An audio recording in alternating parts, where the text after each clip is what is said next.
Hi, I'm Dr. Pauline Shanks Kaurin, and you are watching the Break It Down show. I am here today reflecting my own views and not the views of the U.S. Army or the US Navy War College or the Department of Navy. Yeah, this is fun. We actually tried to do this a while back, but between schedules and everything else and a worldwide pandemic and panic, we are only just now getting to this. But we are lucky to have Pauline on, and there's other people in the field that work on the study of ethics and military and how those things collide. And it's real easy to just dismiss this topic like, oh, this is simple. You just do ethical things. But you and I both know it's not even close to that simple. And how do you train? And this is my actual question. How do you train, Pauline? How do you train service members to be, I'm going to use quoting fingers, ethical? In true philosophical form, I'm going to object to the premise of the question. Love it. Because I don't think I'm in the training business. I think I'm in the education business because I don't think you can train people to be ethical or unethical. I think you can educate them. Think you can give them practice. I'm a follower of both Aristotle and Hume, and Hume especially thought habit was really important. So I think practice is really important. So I can educate people about what ethics is, how it's different than morality, what kind of moral issues they're going to encounter in military ethics, in military operations. I can help them engage in ethical reflection and analysis and being able to justify and articulate, and this is really important, one of the differences between morality and ethics, an ethical person can articulate the reasons why they're doing what they're doing to someone else. So we can have education on all of that, and we can practice, and we do lots of case studies and scenarios and sort of mini exercises, and we can read about what other people have experienced, because I would argue that most of the issues that people face in war are not new. They're different permutations on things. So the question of distance has been with us for quite some time, whether it's remote warfare or the Battle of Agincourt or, trench warfare. So a lot of these questions have existed. So you can read other people, memoirs, engage in art, watch movies, all those kinds of things to try to develop your moral imagination. So we can kind of give them a toolkit and we can practice. But at the end of the day, it's, most philosophers, I think, believe it's up to each individual and each community that they are a part of. And in my book, I talk about that it's both of these. It's not just the individual, it's also the community of practice that is the military. So you sort of load people, it's sort of like your children. You load them up and you send them out and you hope for the best. And you do lots of, after action hot washes, when things happen, to try to talk it through and hope they learn something from it. And then over time, one hopes that, people get better at it. Yeah, I can just see myself in a post-combat, debrief, and the patrol has gone fairly smoothly with some, questionable things, and have a guy, with a dip going, "You need to be more ethical, brother." I don't even know what that means. Exactly. Me neither. All right. So one of the other things I wanted to lay down in terms of groundwork is, as service members, we tend to, and I'm going to be completely unfair when I say this, but we tend to focus on stoicism. I submit, as someone who's done a lot of combat time, that that isn't good enough, because focusing on yourself and seeking to not offend or be offended and all those kind of traditional stoic values doesn't work when you're attempting to, through modern conflict, bring stability to a foreign land, to build up the internal government, police force, military, all these things that we do in modern conflict. I don't think being stoic is the right solution to that problem. There's elements of stoicism in this, but I don't think that you can act that way, because we are so much a part of an active change agent in these environments, and that changes how we approach our ethics, I think. Yeah. So even though I hold the Stockdale Chair in professional military ethics, I have a fair amount of skepticism about some versions. First of all, Stoicism is both a Greek and Roman tradition that traditions that spans, depending on how you count, 400 or 500 years. So it's not just one person. We tend to focus, especially with Stockdale, we tend to focus on Epictetus, but there are lots of other Stoics. So I think Stoicism can be broadly helpful, but one of my issues with Stoicism is does not engage the emotions in a way that I think are necessary to be effective, particularly in combat, conventional or unconventional or whatever term you want to use. So I think Stoicism can be helpful, but it is largely understood as an individual sort of self-oriented philosophy. And, David Hume, who I wrote my dissertation on, who's a Scottish philosopher, was influenced by the Stoics, but he also argued that we had to have we couldn't just think about ourselves, we had to think about the community that we are a part, our moral obligations to other people, sentiment, all of these kinds of things. So I think Stoicism can be helpful, but I think it can also be harmful. I think in some ways, Stoicism may be contributing to things like moral injury, because it sets up expectations that you should be able to handle all this and it's no big deal and you just have to order your thoughts correctly and everything will be fine. And if you go back to James Stockdale and his time in internment as a POW and you look at what he says about that, it is clear that he did rely on Stoicism in many ways. But he also, I would argue, engaged in what's called care ethics, and also wrestled with existentialism. He attempts to commit suicide, which is sort of Camus says that's the ultimate philosophical question of should I live or should I die? So I think the Stockdale legacy is one of not tactical leadership, but strategic leadership, and therefore is much broader than simply Stoicism, because it was just about Stoicism. He would have effectively, he was in command, but he welcomed people back into the fold after they had broken under torture. He engaged in an ethic of care, both for himself, for other people, as well as for his captors. Yeah. Like his captors, he was able to develop rapport and relationships with them in certain kinds of ways that we might find surprising, unless you've read the works of Nelson Mandela, who essentially does the same thing. So I think it's much more complicated. So I worry about the military's narrow focus, not just on Stoicism, but on a very particular kind of Stoicism that is very popular right now. And some of the versions of it that are popular right now are really nothing more than self-help schlock.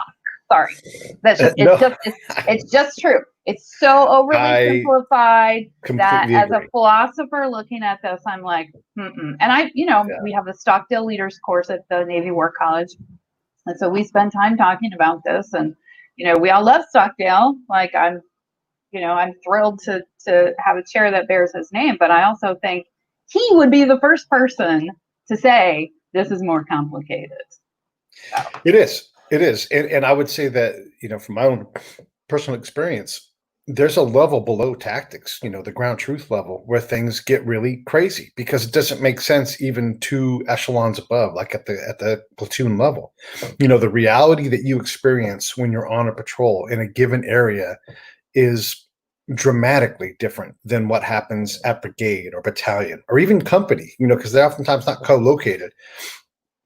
And to assign a basic set of ethical values to get things right, it doesn't work. You can't reliably make that happen. And let me give you a concept that I've kind of come up with is we have these patrols that go out, these packets of help.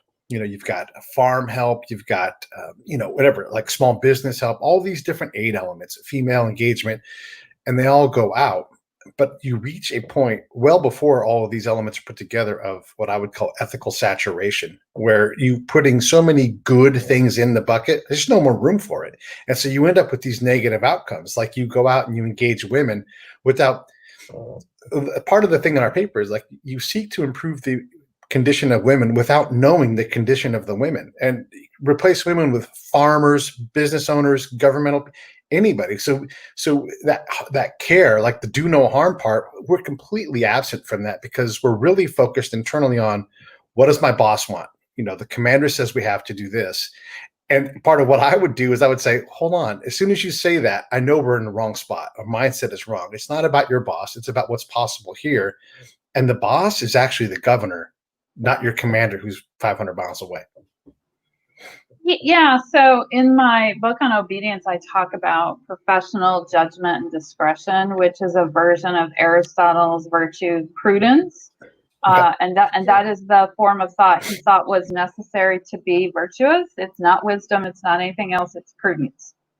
And so I think while we can have conversations about categorical imperative or utilitarianism or virtue ethics or care ethics, and those are all really helpful rehearsals, help you think through problems in advance, context really matters. So what we need are people who can exercise that judgment and discretion in the field, adjusting to what the context is, what the reality is, understanding things like culture, gender, race. I mean, we're in a national moment right now where it's really clear that many people don't understand those basic things, much less try to integrate that with any kind of ethical framework that they have. And context does matter, which is not to say everything's relative, but you do have to, especially in care ethics, I have to parent my 2 teenage boys differently because they are different human beings and they need different things. And the idea that I could somehow just have one set of parenting rules and it's going to work across time, space, the same as that when they were toddlers, it'll still work now that they're teenagers. I mean, that's kind of crazy when you think about that, right? And so it's not that everything's relative, but it is that you have to be able to make ethical judgments, justify what you're doing, think through what you're doing, be able to deliberate, engage in reflection, both before, during, and after, because whatever you assess afterwards is what's going to feed into your next engagement or your next action. So it's quite complicated, which is why I don't think you can train for it, because training, that tends to be skill focused. Being ethical is not a skill. Yeah, I mean, it's easy to create an ethical conundrum that nobody's talked about or trained about. You'll get criticized for it, but we can talk specifically about things that have happened on combat patrols. But you look at the ethical dilemmas that a commander has. You've got this responsibility to teach and train and prepare and harden your force for battle, whatever level you're at. That's a completely different focus than, teach, train, enable a local element of the government, police, whatever. And it's even further than, create stability and counter the insurgency. Like what ultimately happens is we are the counterinsurgency because we are washing away what the normal is. We talk about rule of law all the time, and you read rule of law and you understand we're encountering a rule of law and seeking to corrupt it and change it to something that we perceive to be better. That already is an ethical problem. Like what you guys handle murder here. You don't have a penal system. You have a civil system. Okay, let's change all that with no tax base. Right. That's not ethical. Or it's a challenge at least. Or it runs into ethical difficulties. Yeah, I guess the other thing to think about is I think that sometimes people think of ethics as a discipline as something that you get that at the academies, you get that when you go through ROTC or OCS or what have you, and then you might get them again when you go to the war colleges. But ethics is something that should be happening at every level, every single day. It should not just be the commander who engages in it. Anyone who has any leadership responsibility, all the way down to the very lowest person who's in charge of someone else, should be constantly engaging in what I think of as ethics education, right? So I think we think of it as we will now sit here and have our ethics brief. That is not ethics education. Ethics is education is what you do with your kid in the car on the way home from soccer practice, and they lost and they're pissed off, and you say, okay, what happened? And you talk through it and you help them make meaning out of it, because ethics is basically making meaning. And they figure out maybe what went wrong, what they could have done better, and then what they're going to do for the future. And that has to be happening. That's not I think people always tell me, well, ethics is not my job. And I look at them and say, actually, it is. It is every single person's job.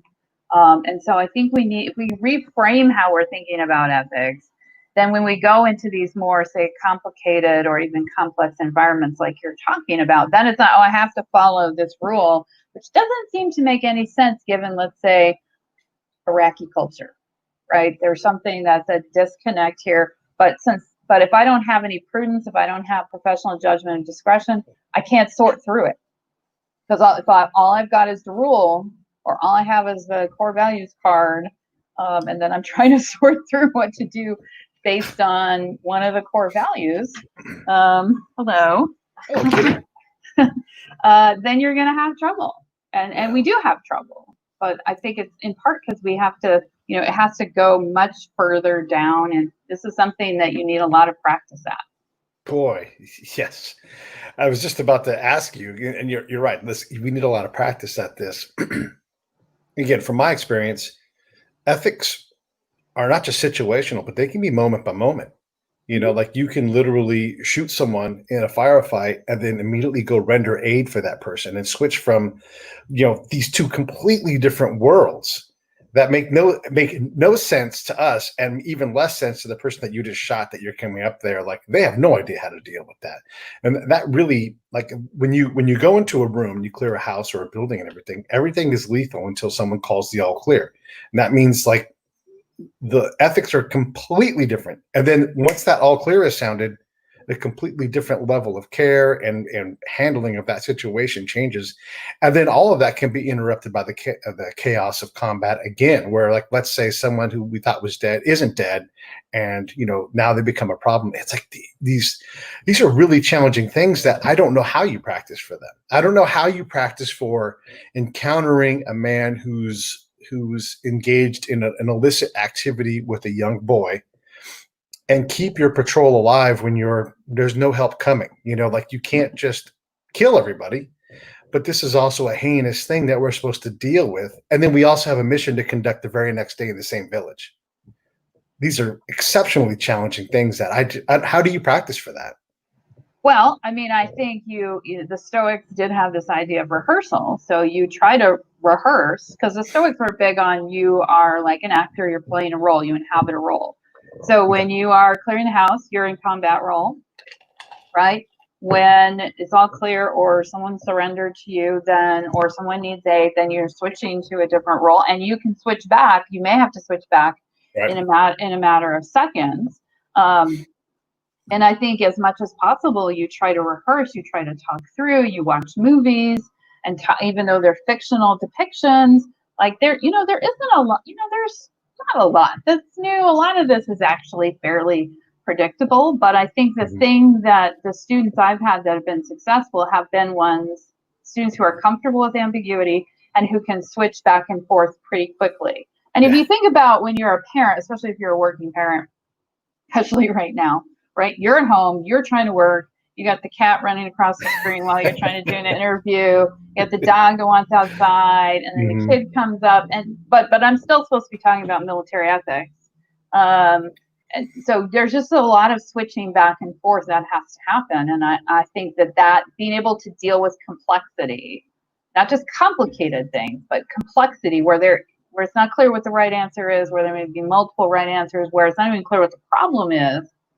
There's a lot of, mental and ethical and empathetic skills that you need to be effective in that domain. And so that requires being able to engage complexity. And you have to sort of train people initially to get them all on the same page. But once you've got that, then it's time to start making things complicated and complex, and getting them to engage, to practice in small ways. Like, and I mentioned this in the book, like, I'm not handing my 13-year-old the keys to my truck and saying, good luck with that.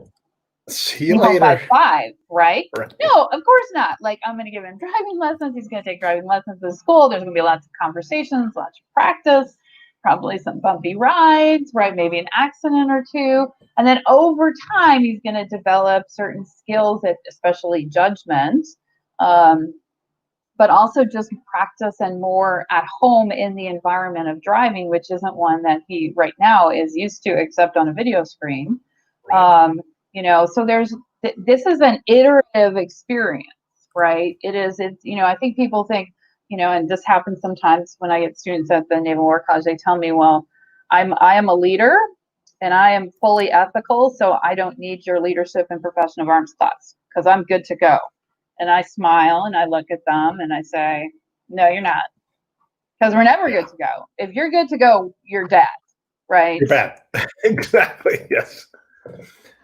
This is not a thing that has a beginning, a middle, and oh, we're done now. There's no oh, we're done now, except with a body bag, right? Then you're done, I guess.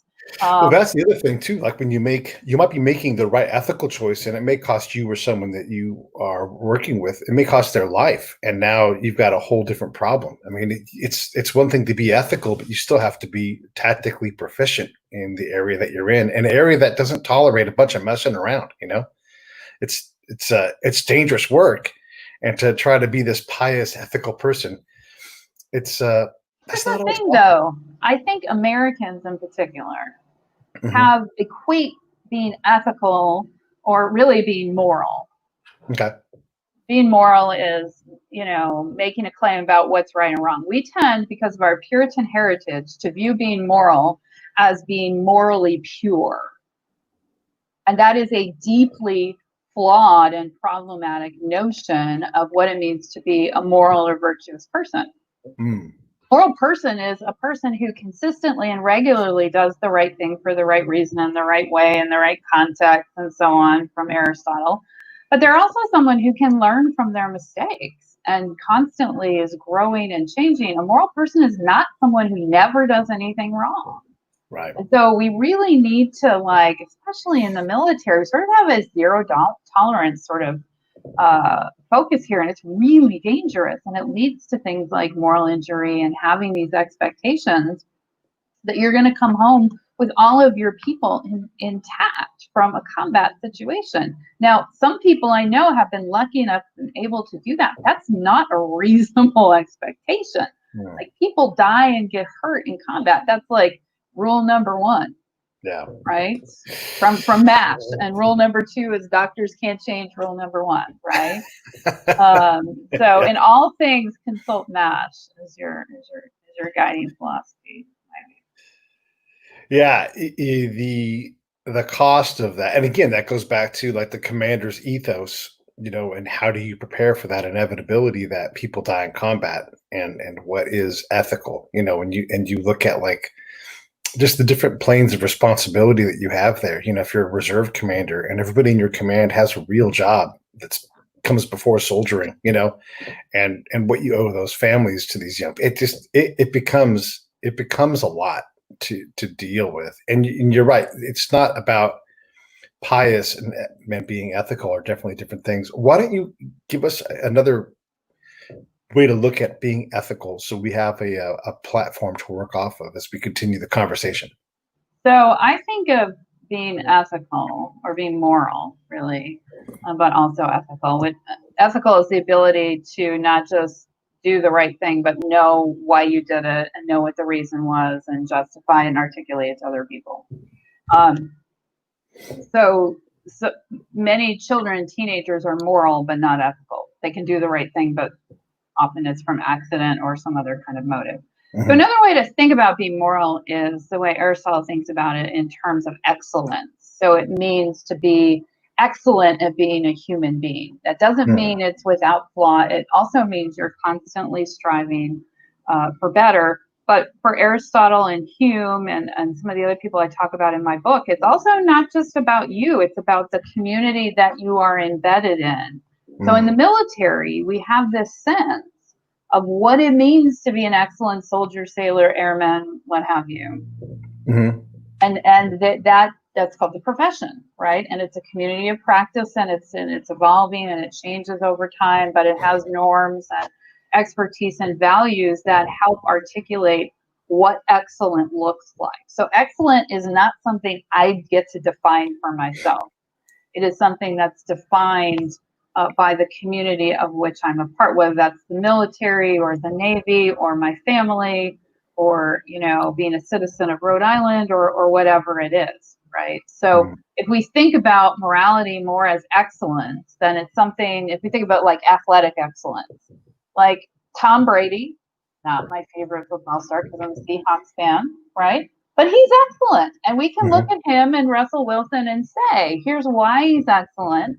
Does that mean he never fumbles the football or misses a catch or does things that are not good from a football point of view? Well, no. It means more times than not, he's on and he makes mistakes. He learns from them. But we're not perfect. He's not perfect. He's not pure. Sorry, Patriots and the sanctified. Not, yes, right. He's not sanctified, but we can look at him, and it's a collective decision. Even though I don't like him as a football player, I'm still sore about the Super Bowl a few years back. I can look at him and say, yeah, he's an excellent player. And I think we do that with morality too. We look around and we say, yeah, that person's a moral person. We might find them completely and utterly annoying and not want to live our lives the way that they do, but we can look at them and say, yes, this is a person who's an example of moral excellence. So I think something like moral excellence, especially if you take the analogy to sports, is much more helpful because it allows growth. There are judgments that have to be made. There's education that has to happen. And football is not a one dude sport, right? Or one gal sport, right? It's a team, right? And there's also the conventions of what football is. So one of the debates I find fascinating as a philosopher is the definition of what counts as a catch in the NFL, right? This is an argument people are having. Well, that was a catch. No, it wasn't a catch. But that's exactly what happens in a community of practice. Is people have standards, they have rules, but those rules may change over time, right? And they, as the community evolves or new needs come into view, right? At one point, women were not part of the military community practice. Neither were persons of color. Neither were persons of minoritized sexual identity. Those things have changed during the process of changing, right? So a profession is not a Samuel Huntington said this, and therefore we can never change anything we ever do. Right? I'm sorry to break it to some of my colleagues out there, but and I thought we should spend a moment and just make clear that when we're talking about the ethics and the examples that I'm using, it's because the modern version of combat is very complex, and I like to call it conflict. And a lot of times I refer to the enemy, I'm using quoted fingers, enemy, as the co-belligerent, because a lot of times we're not fighting over a flag or a piece of land. We're fighting over people, and in different ways. It's a complete. And again, this is from my experience, but I've got quite a bit of it.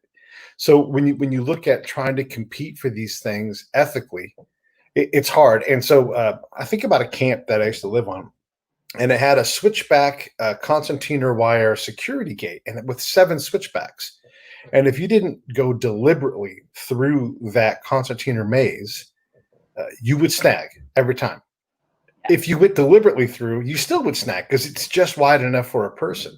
And I think in terms of operating ethically in these kind of complex environments, we want to do things fast. And look, I'll just be honest, we don't care, or at least we don't act like we care about culture at all in the military. And that's just, based upon all of the evidence of everybody I've seen.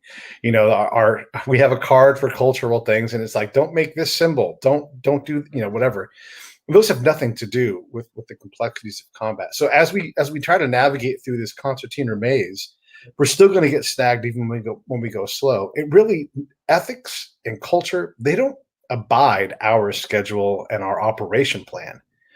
But again, because our orientation is focused on the commander, we set ourselves up to fail at being, I like to say, affective, because that's really what the goal is in modern combat, is to create affect over effect.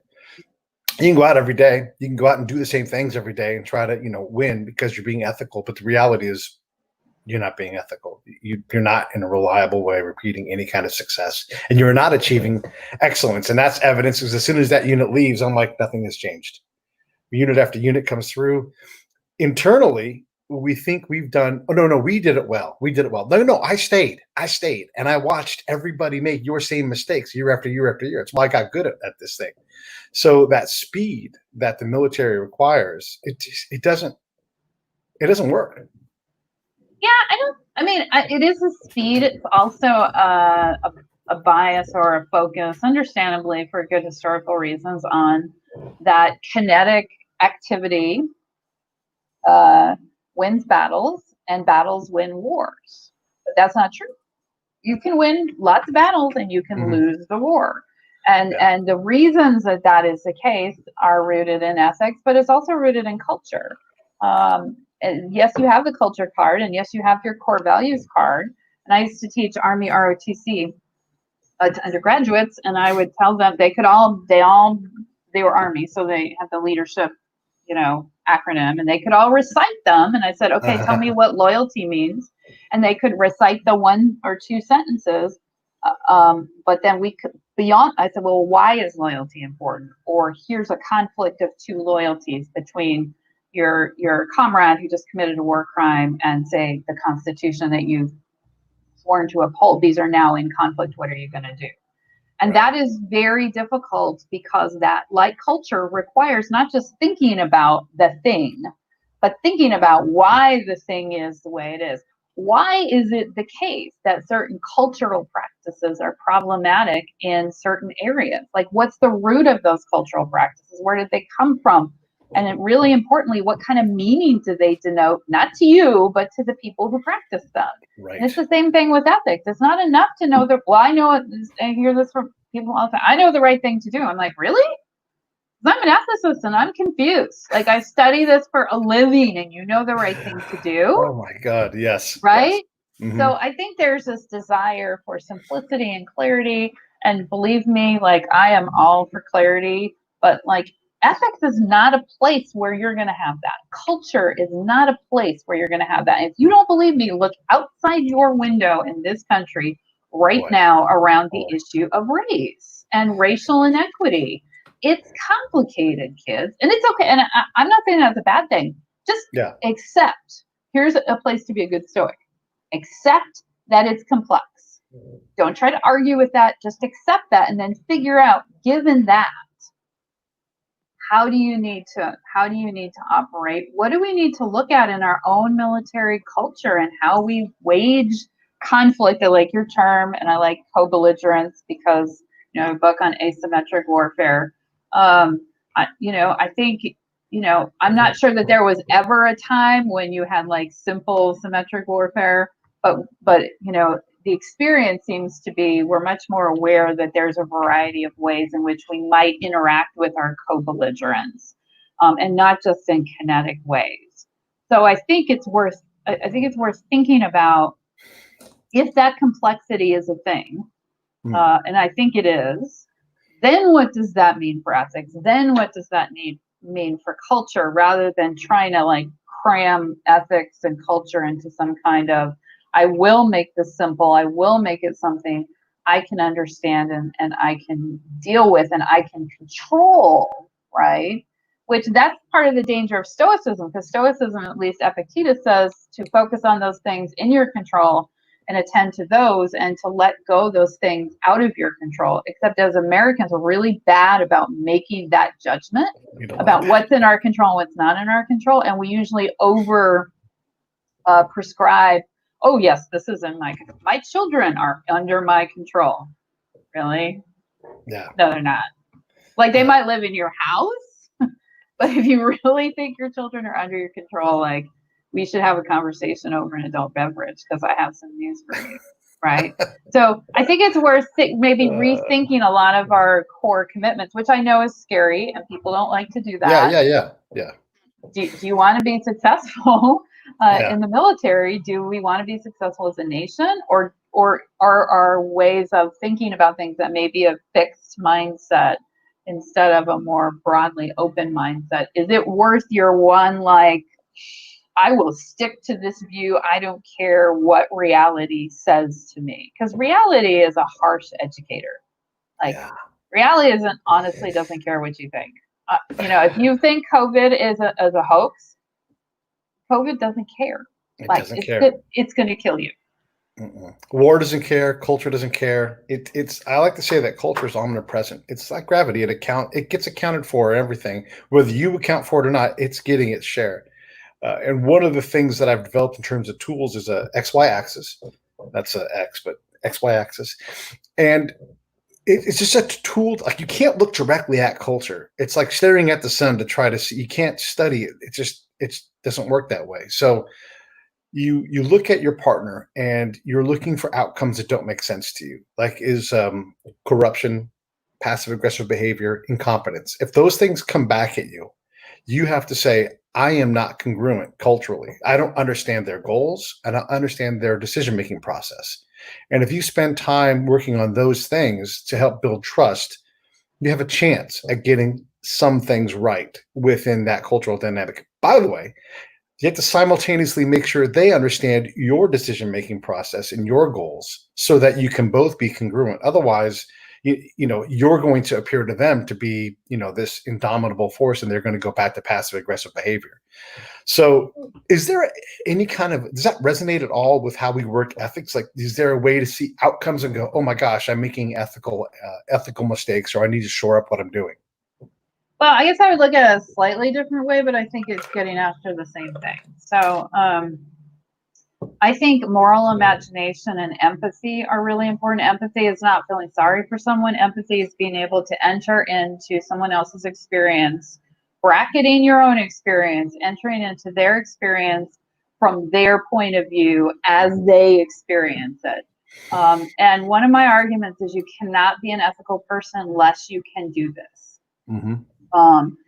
Because otherwise you only understand, well, this is what is moral from my point of view. And of course, everyone who disagrees with me is completely irrational, right? Yes, they are. And we've been in this, I'm divorced. So you've had these conversations with your significant other, husband, wife, spouse, whatever, brother, sister, right? Of course, they're irrational because they look at it differently than I do.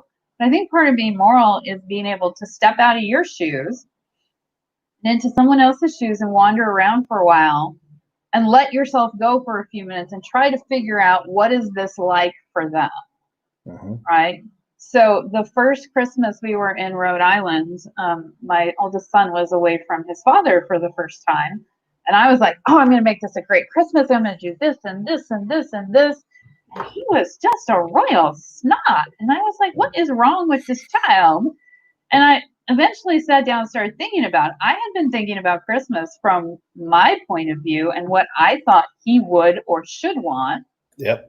I was not thinking about it from his point of view and what he wanted and needed, especially in this moment where it's the first time in his entire life, in 11 years, that he has not spent Christmas with his father and his brother, right? So I think ethics is in that way sort of similar to culture. When you get pushed back, when there's something that seems off, instead of getting defensive, instead of saying, but I'm right, and here's all the rational, argumentative reasons why I'm right, how about you step back and ask yourself, okay, what is this like from their point of view? What are their assumptions? What are their experiences? What are the things that are leading them to a moral position? Even if I find it reprehensible, because empathy never involves agreeing with the person. I can empathize with Nazis. That does not mean I agree with them, but I can articulate why they think the way they do, what sort of might have led them to this context, and why they might act that way. And then that does help me check my own views. And sometimes maybe I'm wrong. I don't think I'm wrong in the Nazi's case, but I might be wrong in certain kinds of ways.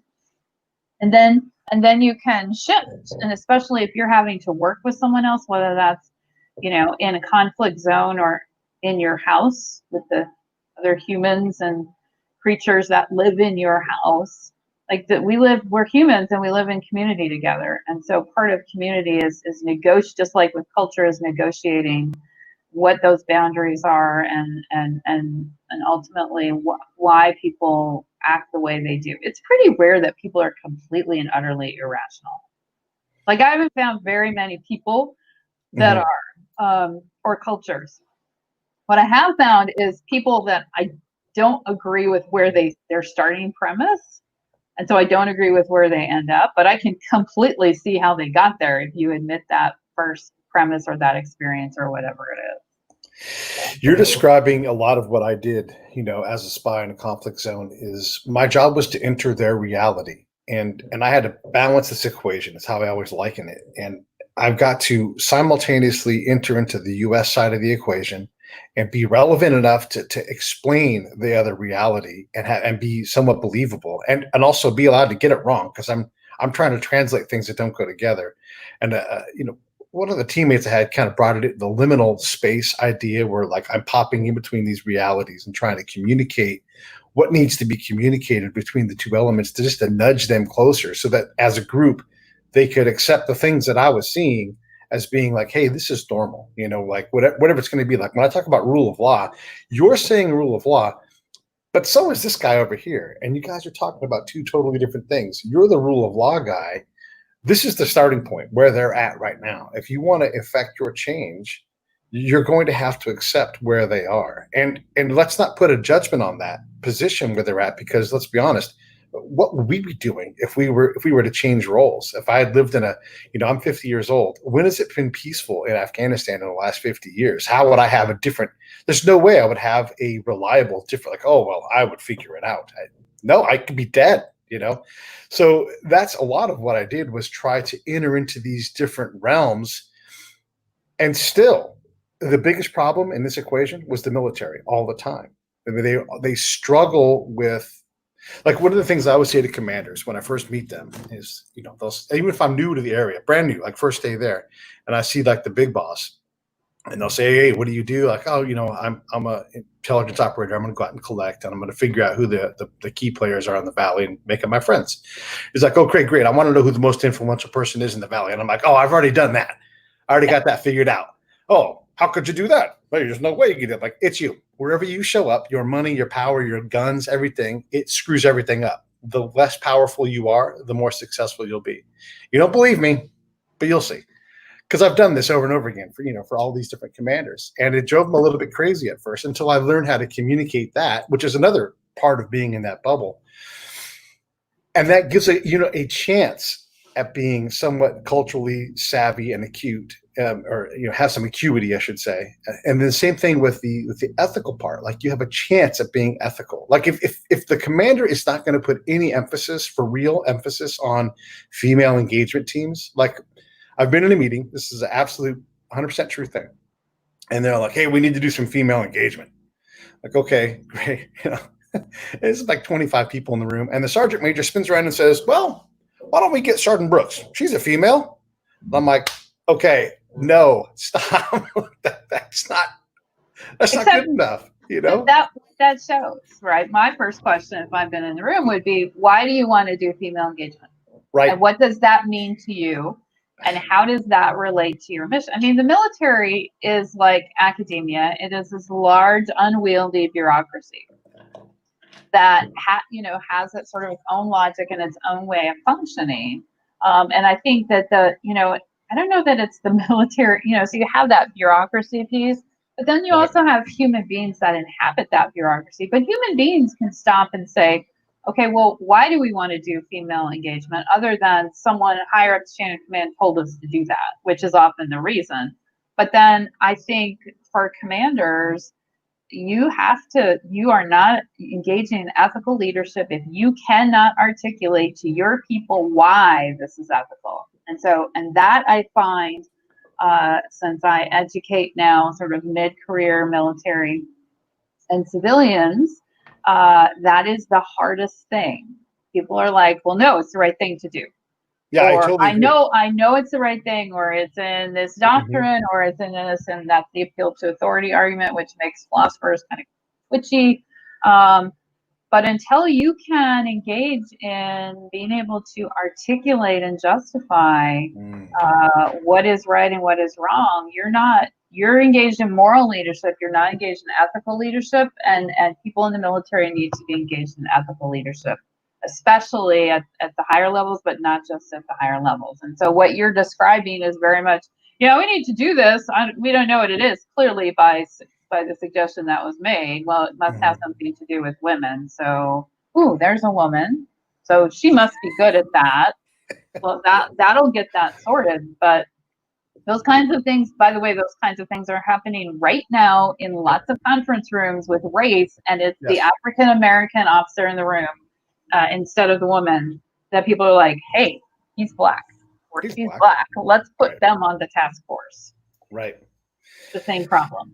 Yeah. And, and I'm using female engagement because, that's what I know. But if I was to go out and survey the female engagement team members, they would all swear they did the right thing. They would have proof of 25 to 50 slides of operations they conducted. But you ask any questions that require any level of sophisticated answer, and they don't have it. Like, they just did it. And so the command doesn't give the emphasis. The training is, look, at best, not good enough. How about that? Just not good enough. And so, you have this perception as an organization that you're somehow gifted at this. And the reality is you're not. Like, you can't go and engage a woman one time and go, we won. I'll come back to the next village tomorrow. Hey, we won. Go to another district in the province. Hey, we won there. And just say, we kept winning everywhere we went. And then I can't go out and find those wins because they don't exist. But you hear the logic there, though. Like, we went, we had an engagement, and it was successful, so therefore we won. It's the logic of winning battles means winning wars. That's the entire logic that underpins every single thing that happens in the military. And there's deep historical reasons for that logic, especially in the West. I mean, if you read someone like Sun Tzu, he has a very different notion of what counts as winning, and the way to win is not to have to fight in the first place, right? Which, from a Western point of view, is like, that's really dumb. How do you know you won if you didn't beat them kinetically in battle? And don't have a body count to go. So there's just a way of framing what you're doing, what you think of as success, which people tend not to want to peel the onion back. I hate that phrase, but to peel it back and think about, why is that your frame? As opposed to with other ways of thinking about what success might look like, that it's ongoing engagement over time, which is repeated in different kinds of contexts. I mean, I think it's interesting that someone would think, I went into a village on Tuesday, I had this engagement, it was successful, therefore this village is pacified or has been engaged or whatever it is, right? That was the logic in Vietnam too, right? Exactly the same. Yes. So when I go and I look at a unit and I study the unit and I enter their reality, I'm watching their slides. I'm watching their briefing because the commander's being told the radio works. We're putting out messages every day. The radio is the people love hearing music. This is the standard briefing that every electronic warfare officer or PSYOP person delivers when they deliver this briefing. And all I've got to do is ask a couple of questions like, what's the radius, like the radius of the thing? How many people show up at the government center requesting songs? I don't know. How do you know they like music? Well, we did a survey. Can we see the survey? And then you see the survey and it's like, do you like music? Yes, no. It's like, stop. I'm going to get distracted by that stuff. I want to get back to the ethical part of this thing. So someone who wants to build their own, because, look, soldiers, police, all kinds of people are autodidacts and they want to put their hands on the tomes, so obviously Hume and Kant and, look, I can go on and on and on. We've had Dan Robertson on the show and he's a good modern Stoic writer and everything, but who do we need to have a mastery of to really start to dig into how to do this thing well in these complex situations? Well, I think there's, from the standpoint of ethics, there's 4 views. One is Kant, sort of a rule-based view. Another is utilitarianism. And then something like Aristotle or Hume's virtue ethics. And then care ethics, which originally came out of feminism. And before your listeners turn off right now, it's broader now. So I would say those 4. But for the military, it's also important to understand the nature of the profession. So the Redefining the Modern Military, which I have a chapter in, is an important book. But then also thinking about civilian military relations. So last month in Lafayette Square, we had a really good lesson in what's the nature of military-civilian relations that people are still trying to sort out and talk about. So, you know, those are sort of some maybe key places to start, but then it's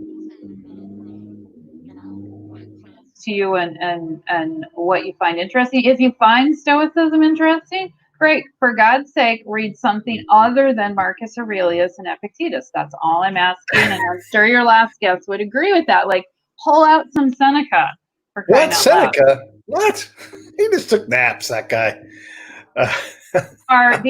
So philosophy is a conversation that evolves over time, and different people are talking to other people. And if you've ever been at a party and you come in the middle of a conversation and you stick your foot in it because you don't know what happened in the conversation before you got there, that's why studying philosophers, especially these older, dead, mostly racist white guys, is still important because of the way the conversation evolved. We might look at Hume and say, yes, his views on persons of color are deeply problematic and racist, and we got to figure out what to do with that. Same thing for Kant and pretty much most parts of the philosophical canon, but we got to figure out what to do with that, right? But there's a conversation here, and our current conversation has been informed. So I'd encourage, you know, people who are listening, who are interested in these things, you know, read the Big Four, read some Civ Mill, read about the profession, and then follow the strands of the conversation that you find interesting, whether that's my book or, you know, my colleagues like Lindsay Cohen and Jim Golby who do Civ Mill, whether that's the, you know, the profession discussion, whatever it is, follow the things that you find interesting. Especially, I think sometimes people are scared of philosophy, but you know, there are ways for this to be accessible, and there are people like myself who are happy to sort of, you know, guide you through. Yeah. And by the way, the link to Pauline's book is in the show right there, and it's called On Obedience, Contrasting Philosophies for the Military, Citizenry, and Community. Since we're talking about the citizenry and community in your book, what do we do about the police problem in general? I'm going to frame this a little bit. It's always a tragedy when the police kill someone through use of force, even if it was a necessity. But I think the bigger problem is the us versus them attitude that police have.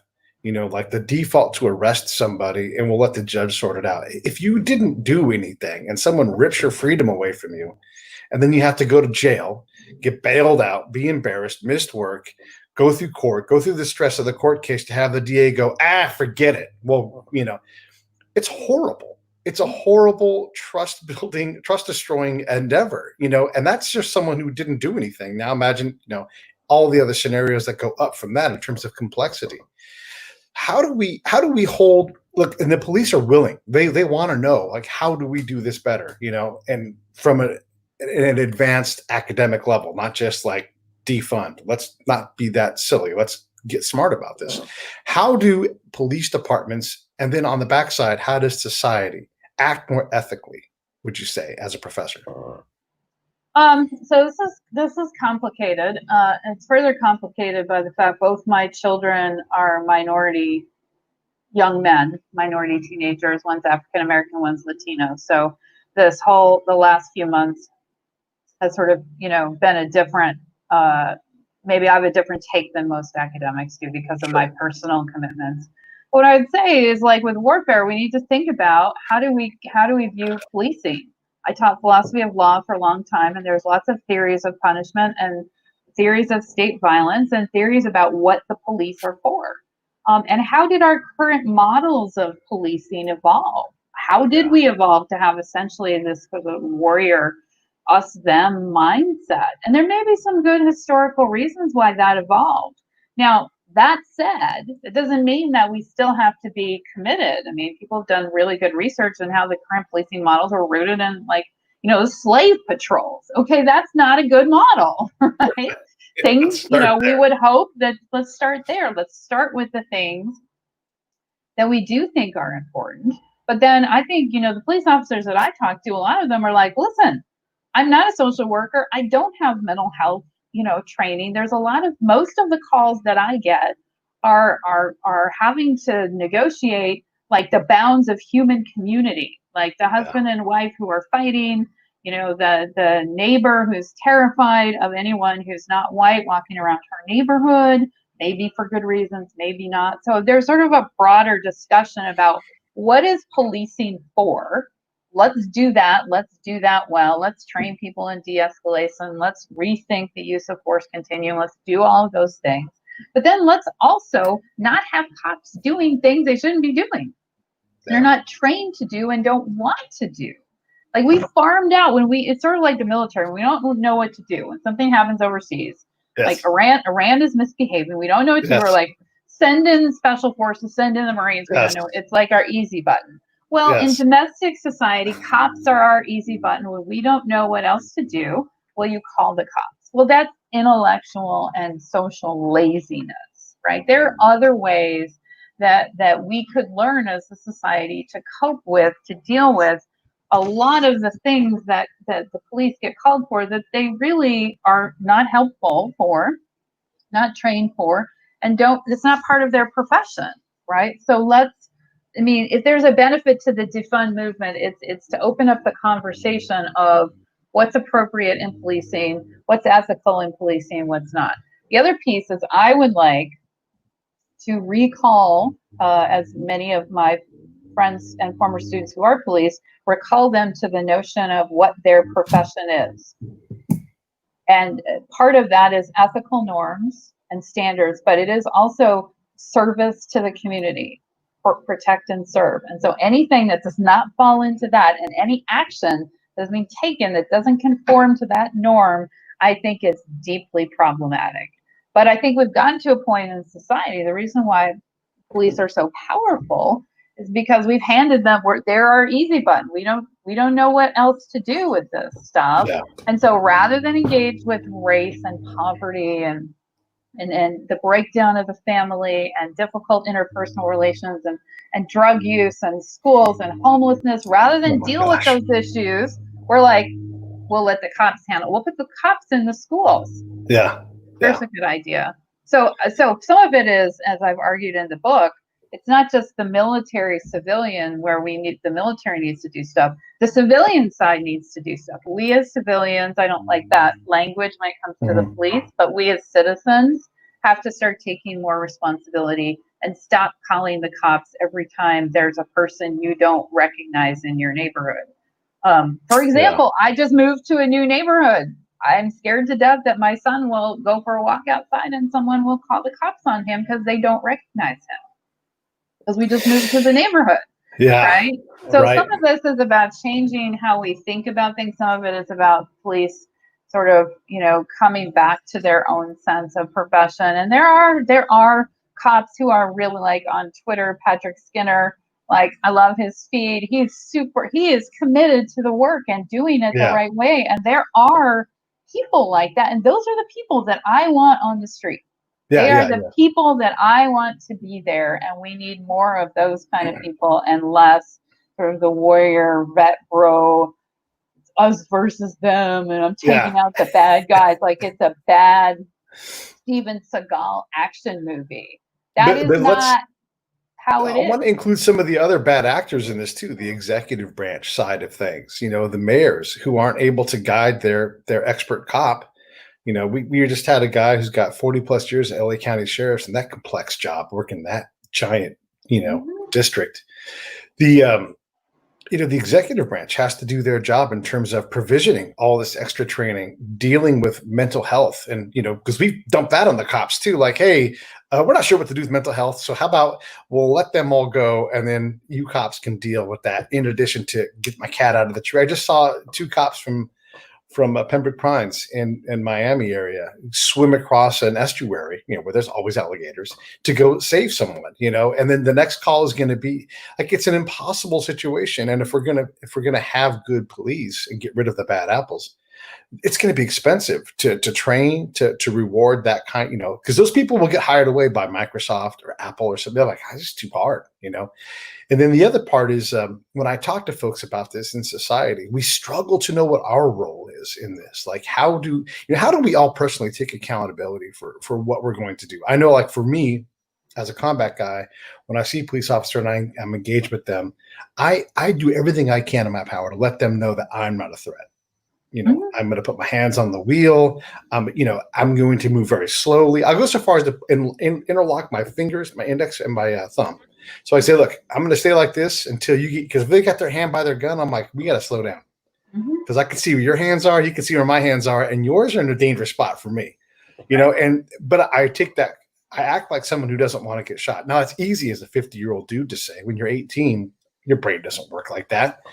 So, but we do owe ourselves, a better police department. It costs more money, but we also have to act in a way that is less conducive to escalation on both sides. Yeah, and I think if you have more cops who have a different mindset, who are trained in a certain way, because what looks escalatory to one person may not look that way to another person depending Yeah. on their experience, right? So I think, if you could have a lot of these other things like mental health in schools and homelessness dealt with not through the police department, then the police would have time for these, this training, these other things. But it's also going to be a matter of, you have some people who have that warrior, bad action movie mindset. And there's a reason domestic violence rates are so high among police officers as well as in the military, right? There's certain sort of cultural things tied Yeah, to we culture, self-select into that. Yeah. masculinity. There's all kinds of things there that have to be dealt with as well, and we haven't dealt with it. And now we're sort of, I'm hoping, at a point of national reckoning where we can say, okay, this is something that we need to rethink. Because my 13-year-old and 15-year-old have both had multiple iterations of the conversation about exactly what to do Mm-hmm. when they Of engage course. with police, because I need them home alive. And Right. there's the conversation that you have. But, as a mother, when they're late coming home, I'm not thinking they're out drinking. I'm thinking I'm going to get called to ID their body in the morgue. That's where my brain goes because every of siren, it's the mom dilemma is hard. Well, listen, I've had you for an hour and it's been fantastic. Do you want to ask me a question before we wrap up? I've been hammering away on you for an hour. So before we wrap up, like, what do you think is the thing that ethicists don't understand? So people like me, what is the thing about the military that you think we don't understand or take as seriously as we should? So what don't I know? I don't know that this applies to you in general. My experience with people who are ethicists, and sometimes, they're more moralists or, moralists, I guess you'd say, they don't understand how quickly and how complex the ethical landscape changes. It's spherical. It does not make sense. We're constantly dealing with what I call miscomfort, because it's not discomfort. This is, once you learn to deal with it, you can adapt to it.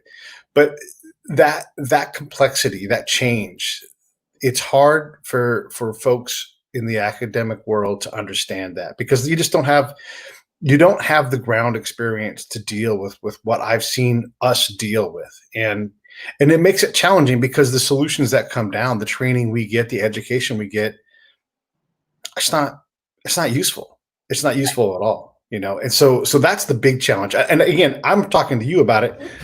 I don't think that's true for you. I think you and I are talking about very similar things and approaches to these things, but understanding just how hard it can be day to day to constantly, iterate through all these different things, and then get in a firefight and have it be 115 degrees, and you haven't had a really good meal in weeks, and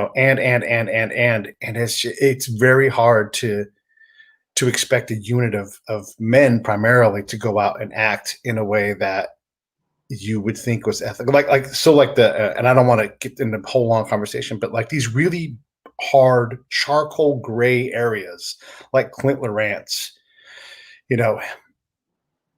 they're terrible decisions that shouldn't happen, but war does that. I've been in the conference room when the commander is trying to decide between prosecute or forgive someone who followed the rules of engagement but killed an innocent person, and watch that person's career in the balance. And it's terrifying when you realize, that person was terrified that they were going to die and did what they were trained to do. And the commander ultimately sided with that person, but it didn't go that way with Clint. And I don't know what the right answer is for Clint. I wasn't there. There's all kinds of problems with that whole story. Or someone like Bo Bergdahl. Yeah. I don't know what to do about that. It's hard. It's hard, and it's not black and white. And when we look at these problems and we pass judgment, I can just say that you could be on another patrol, have the exact same thing happen, have a totally different outcome, and it doesn't exist because we don't even know about it. Yeah, I think that's helpful. It's always good for ethicists to remember that, like, we think we know stuff, but I always try, and that's part of why I have pretty active Twitter feed, because I expect people like you to keep me honest. And both of my books were vetted that way. I said, here's what I'm thinking about, y'all, tell me what's wrong with it, and people did. But that's really helpful because I don't have the same experiential knowledge that you all have. So this dialogue, I'm really grateful to have been on the show and to have this dialogue, because I think it's really, really important.